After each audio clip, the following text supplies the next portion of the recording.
Right now, you are a slave. I know you didn't like hearing that. You're probably saying to yourself, I am free. You're thinking, "Gump, I make my own decisions. I control my own life." But be honest with yourself. Remember the very first thing you did when you opened your eyes this morning. You reached for that bright screen. You checked the notifications. You watched the irrelevant lives of people who don't even know you. Before you even got out of bed, before you saw the first light of day, your brain begged for those tiny crumbs of pleasure, and you obeyed. If you don't have a master, why can't you stop looking at that device? Why can't you focus on that important work you need to do? Why do you start a diet and break it on the third day? 2,000 years ago, Epiktetos passed a judgment as if he foresaw today. No man is free who is not master of himself. Now I want you to ask yourself that question. Did you really click on this video? Or did the dopamine receptors in your brain drag you here, whispering, "Here is new information. Maybe this will satisfy me"? Most of us think we are behind the wheel of our own lives, but actually, we are in the back seat. Driving the car are our primal impulses, algorithms, and marketers who know us better than we know ourselves. They didn't bind us with chains. They didn't strike us with whips. They enslaved us with our own desires. They numbed us with those small, cheap, effortless pleasures. This is the greatest tragedy of the modern man, the massive chasm between his potential and his reality. Somewhere deep inside, you know how strong you could be, more disciplined, more focused, more productive, a fitter man. You can imagine that man, but between you and him, there is a thick fog that seems impossible to cross. The name of this fog is cheap pleasure. Science calls it dopamine, but the Stoics called it the slavery of passions. In the past, a man had to fight to get a reward. He had to hunt to eat, fight to gain respect, prove himself to find a mate. The reward was always at the end of the effort. Now, the reward stands in front of the effort, the feeling of victory without fighting, the satisfaction without sweating. Games sell you the feeling of heroism. Pornography sells you fake intimacy. Social media sells you validation you haven't earned. And your brain, that poor primal brain, doesn't realize these are fake. It says, "I won." It says, "I feel great." But your soul knows the truth. That is why you feel that deep emptiness after watching those videos. That is why you are disgusted with yourself after eating that sugar.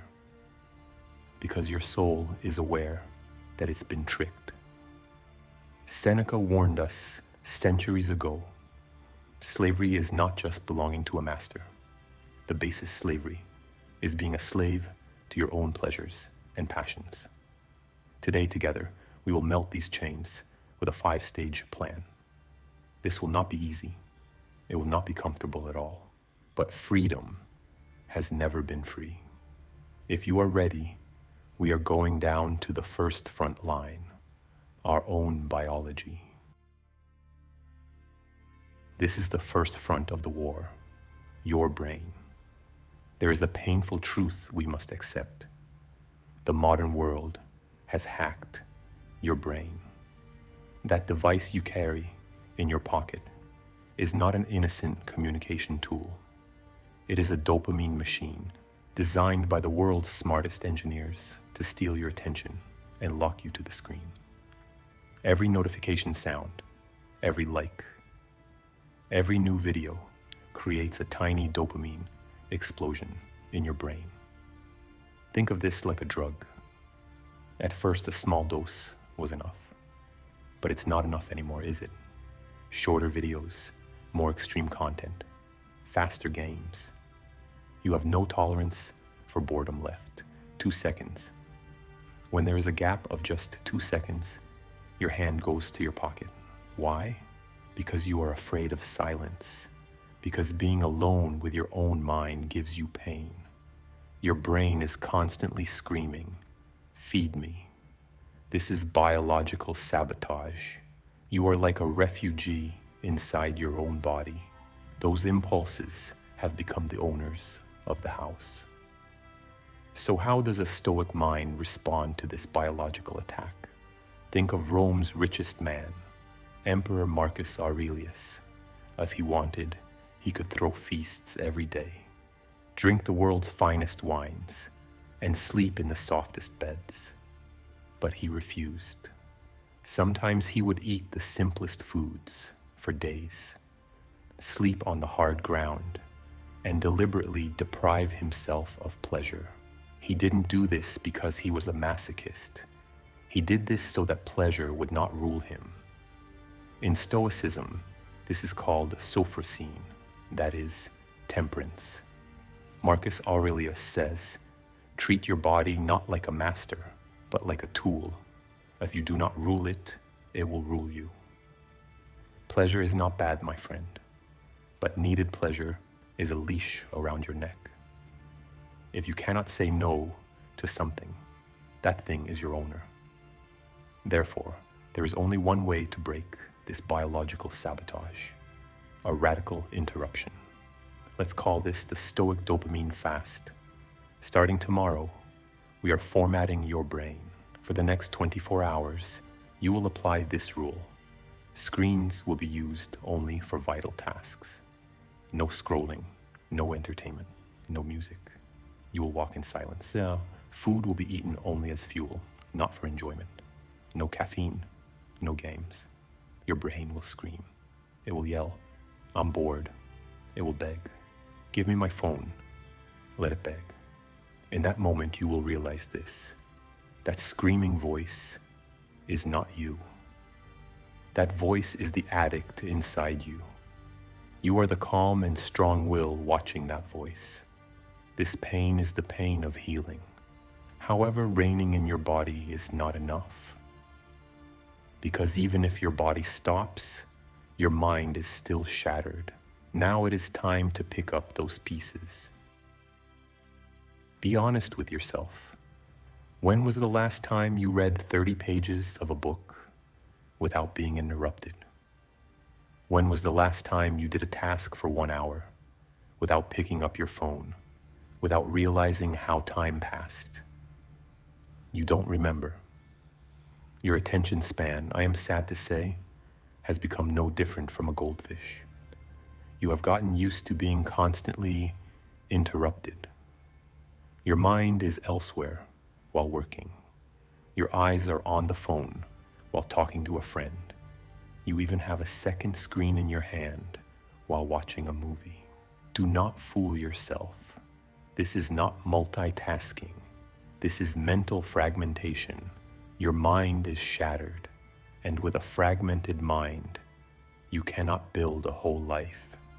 You cannot go deep. You live superficially. Superficial knowledge, superficial relationships, superficial work. If there is no depth, there is no meaning. What will save us from this mess is that sharp state of attention the Stoics called prosos. That is, the state of being right here, right now. Epiktetos would shout at his students, "Do not think that once you relax your attention, you can recover it whenever you please. No, you pay the price for the mistake you make in that moment, and you habituate your mind to indiscipline." This is a critical warning. Every time you say, "I can't focus," and look at your phone, you are actually teaching your brain this. When it gets hard, run away. When you get bored, quit. This is training that weakens your character. Every escape is a razor cut to your willpower. The cure to treat this wounded mind is deep work. Our method is simple but ruthless. The 90-minute rule. I'm not saying put your phone on silent. Turn it off. and leave it in another room. Put only the work you need to do in front of you. And for 90 minutes, even if the world collapses, do not leave that desk. The first 15 minutes will feel like torture. Your mind will want to run. It will say, let me just check one email. No, sit at that desk. Stare at the wall if you have to, but do not look at the phone. You cannot reach focus without passing through the boredom. The Stoic man is the one whose attention is sharp as a laser. You must possess that gaze which pierces through the noise. One task, one mind, one moment.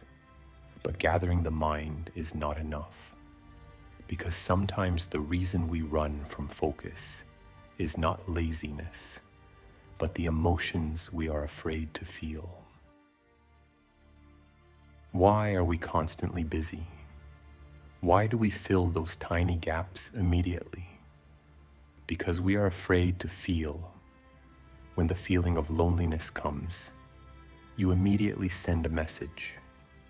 When anxiety about the future descends, you immediately open funny videos.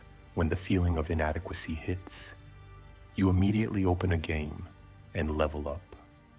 Screens have become our digital pacifiers. You are numbing your emotions, but there is a vital thing you forgot. If you numb the pain, you also numb the joy. You numb the excitement, the passion, and the love. You turn into a zombie. Numb, unresponsive, just a heap of meat that consumes. Here, that magnificent principle Nietzsche took from the Stoics and polished comes into play. Amor fati, meaning love your fate. Don't just accept everything that happens to you and every emotion it makes you feel. Love it. When Seneca was sent into exile, when he lost everything, what did he do? Did he cry and whine? Did he give himself to drink or cheap pleasures? No. He sat and wrote. He faced his pain. He became friends with his loneliness.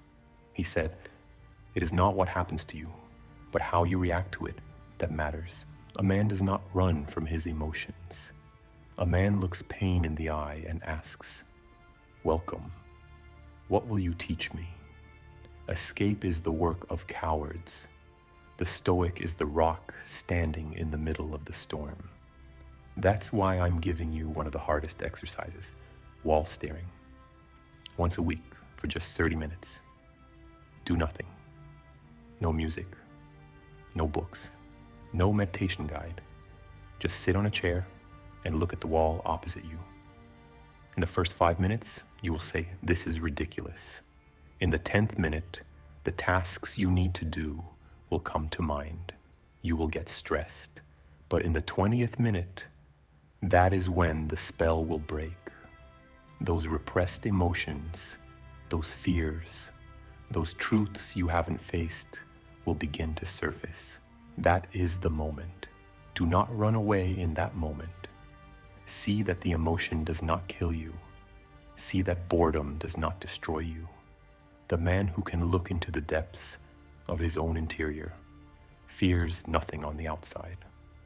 Drop the anesthesia. Feel life from the vein in its pure form. Facing emotions requires courage, but sustaining that courage requires a will of iron. And in the modern world, will is our most eroded muscle. Modern life is built on making everything easier. Food is at the door with one click. Information is on the screen with one click. Heat is adjusted with one button. This extreme comfort has softened us. We now give up at the slightest difficulty. If the weather is a little cold, we don't go to the gym. If the job is a little hard, we postpone it to tomorrow. Our will has melted like an unused muscle. It has atrophied. Your brain is programmed to constantly choose the path of least resistance. But there is a law you must not forget. You cannot reach a difficult destination by taking the easy road. Easy choices bring a hard life. Hard choices bring an easy life.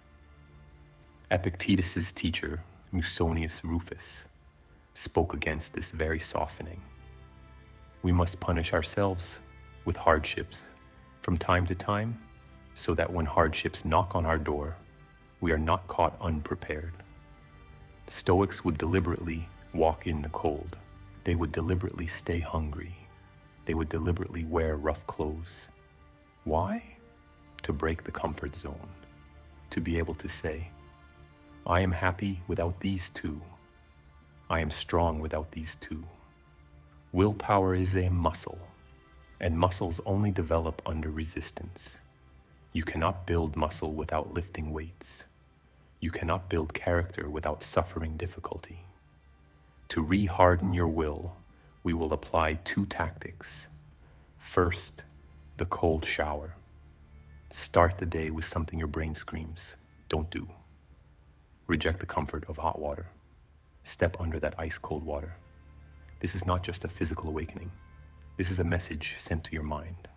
Here, decisions are made by will, not comfort. Second, do the hardest thing first. Whatever is the hardest, most boring job of the day, the one you run from the most, do that first thing in the morning. Brian Tracy calls this eating the frog. Embrace the difficulty. For the rest of the day, you will walk with that feeling of victory. Slaves choose the easy. Kings choose the hard. You gained your will. You disciplined your body. You gathered your mind. But outside, there is still one insidious enemy waiting for you. The approval of others. The final link of the dopamine trap, and perhaps the most dangerous. What will others say? How many likes did the photo you shared get? Who looked at your story? How do people see you? Do you realize you surrendered your value to the fingertips of others? Algorithms rule you through your desire to be liked. If you buy this, you will be respected. If you go there, you will be cool. This is mental prostitution.